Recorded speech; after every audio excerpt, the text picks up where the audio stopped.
Valentin Rosales, sumagot na sa patama ni Waki Kuray. Tila nga nagkasagutan na sa social media ang komedyanteng si Waki Kuray, at social media personality na si Valentin Rosales.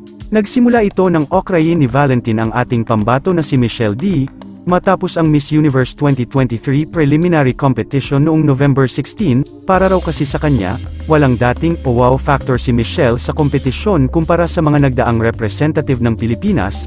Sinagot naman niya ni Waki Kuray sa isang Facebook post at pinagsabihan pa na kumalma. Ani Kuray, okay ako naman magsalita, kay Valentin Rosales, pwede kumalma ka, lagyan natin ng preno yung bunganga natin. Mensahe niya sa social media personality. Depensa niya kay Michelle.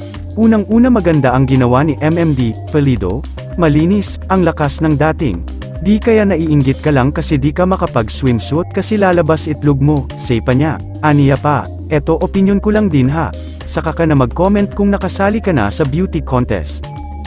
Yung beauty talaga ha, opinion ko lang uli, peace emoji konting kalmate, aniya pa. Nakarating naman agad ito kay Valentin at nag-post ulit siya ng isang mahabang Facebook post upang magkaroon ng paglilinaw sa nauna niyang naging komento tungkol kay Michelle D. Ayon kay Valentin, sinusuportahan pa rin niya ang ating pambato at ang ipinupunto lang niya ay yung kakulangan sa wow factor.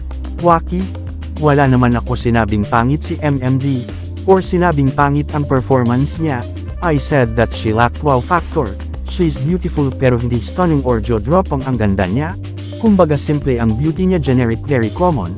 Caption niya, dagdag niya pa, wala akong nilight or sinabing masama against her, depende na lang sa iyo, kung paano mo interpret yung word na wow factor.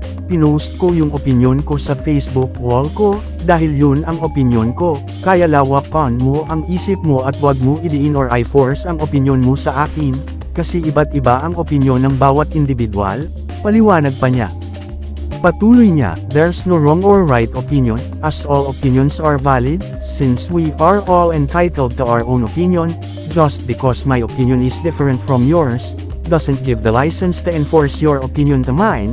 Mensahe pa niya kay Waki, matuto magrespeto ng opinion ng bawat isang tao, and uulitin ko, pinost ko yun sa wall ko, hindi sa wall ni MMD, or wall mo or wall ng iba, pagtatapos na pahayag ni Valentin.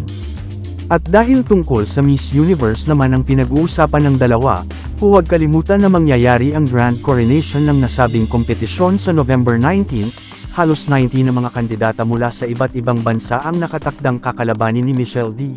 Samantala, ang mga nagwagi na ng Miss Universe title mula sa ating bansa ay sina Gloria Diaz 1969, Margarita Moran 1973, Pia Wurtzbach 2015, at Catriona Gray 2018.